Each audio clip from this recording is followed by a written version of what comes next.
রাজ্যে কিন্তু ইতিমধ্যেই অঙ্গনওয়াড়ি ওয়ার্কার কিংবা হেল্পার পদে কর্মী নিয়োগ করা হচ্ছে। অন স্ক্রিনে আপনি দেখতেই পাচ্ছেন অনলাইন অ্যাপ্লিকেশন ইতিমধ্যে শুরু হয়েছে।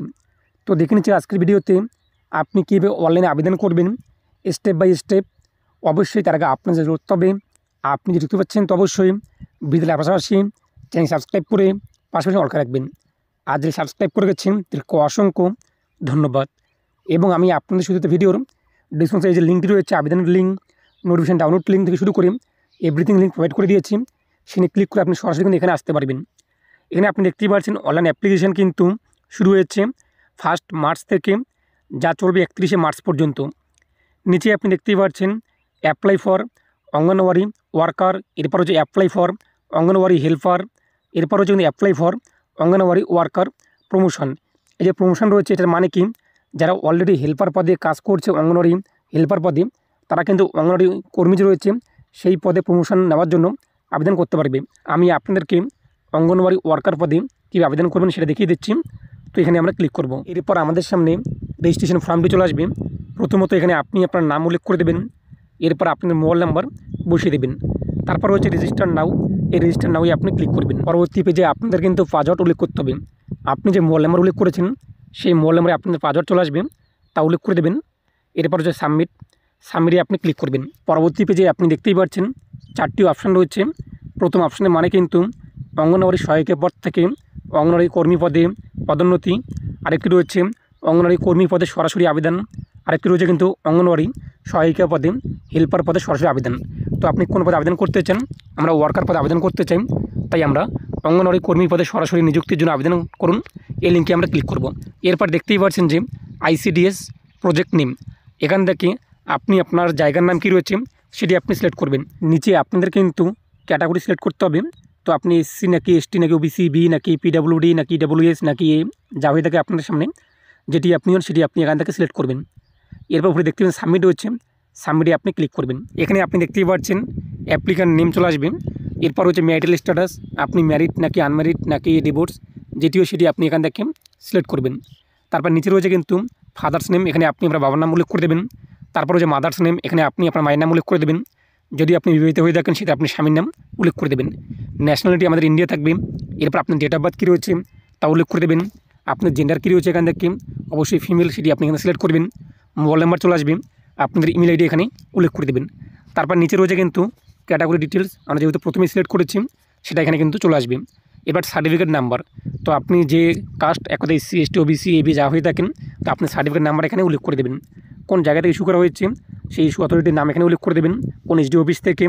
এরপর ডেট অফ ইস্যু কোন ডেটে, এরপর ইস্যু ডিস্ট্রিক্ট কী রয়েছে সেটি আপনি এখানে কিন্তু দেখতে পারবেন। এরপর নিচে আপনি চলে আসবেন, এখানে আপনার ভোটার কার্ড নাম্বার যে রয়েছে তা কিন্তু উল্লেখ করতে হবে। তো আপনি আপনার ভোটার কার্ড নাম্বার উল্লেখ করে দেবেন।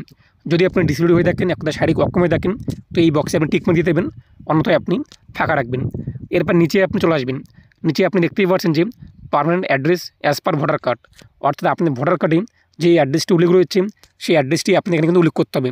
পার্মানেন্ট অ্যাড্রেসে আপনি ভিলেজ, পোস্ট, ডিস্ট্রিক্ট, পিনকোড সব কিছু উল্লেখ করে দেবেন। এবার ভিলেজ ওয়ার্ড কী রয়েছে, এবার সাব ডিভিশন আপনি কী রয়েছে সেটি আপনি সিলেক্ট করবেন।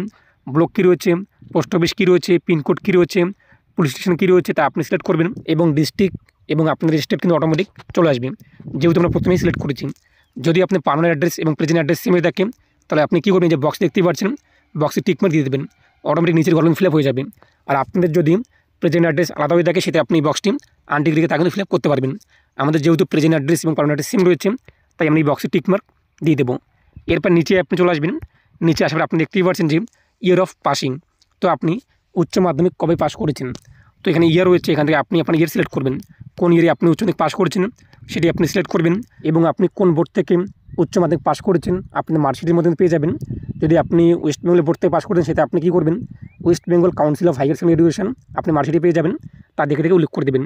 এরপর বোর্ড ইস্যু, এখানে আপনি ওয়েস্ট বেঙ্গল কিন্তু, কিংবা আপনার যেটি হয়ে থাকে সেটি আপনি এখান থেকে সিলেক্ট করবেন। তারপর হচ্ছে কিন্তু হাইয়েস্ট এডুকেশন কোয়ালিফিকেশন, যদি আপনি এছাড়াও MA করে থাকেন কিংবা BA করে থাকেন, এক কথায় ব্যাচেলর অফ আর্টস কিংবা গ্র্যাজুয়েশন, পোস্ট গ্র্যাজুয়েশন ইত্যাদি, তো সেটা আপনি আপনার কিন্তু হাইয়েস্ট কোয়ালিফিকেশন যে রয়েছে তা উল্লেখ করতে পারেন, অথবা আপনি এটা ফাঁকা রাখতে পারেন। তারপর হচ্ছে সেভে আপনি ক্লিক করবেন। তো পরবর্তী পেজে আপনি দেখতেই পাচ্ছেন personal details, marital status, father's name ইত্যাদি কিন্তু আপনি এখানে দেখতে পারবেন আপনাদের প্রিভিউ। আপনি একবার মিলিয়ে নেবেন ঠিকঠাক রয়েছে কি না। তারপর আপনি কীবোর্ড নিচে চলে আসবেন। এই যে দেখতেই পাচ্ছেন ডিক্লারেশন এই বক্সটি রয়েছে, বক্সে আপনি টিকমার্ক দিয়ে দেবেন। তারপর নিচে রয়েছে কিন্তু আপলোড পিকচার। তো এখানে আপনাদের কিন্তু ফটো আপলোড করতে হবে। ফটোর সাইজ বলা হয়েছে আপনাদের কিন্তু 25 কেবির মধ্যে, 25 কেবি থেকে 50 কেবির মধ্যে। এরপর আপলোড সিগনেচার, এখানে আপনি আপনার সিগনেচার যে রয়েছে তা আপলোড করে দেবেন চুজফুলি ক্লিক করে। যার সাইজ থাকবে কিন্তু 10 কেবি থেকে 20 কেবির মধ্যে। ফটো এবং সিগনেচার আপলোড করার পর আপনি উপরে দেখতেই পাচ্ছেন ফাইনাল সাবমিটের অপশন চলে আসছে। এই বক্সে আপনি টিক মার্ক দেবেন। এরপর ফাইনাল সাবমিট হচ্ছে, এখানে আপনি ক্লিক করবেন। এরপর হচ্ছে ওকেতে আপনি ক্লিক করবেন। এখন আপনি কী করবেন, ডাউনলোড ফর্ম আপনি দেখতেই পাচ্ছেন, এই ডাউনলোড ফর্মে আপনি ক্লিক করবেন।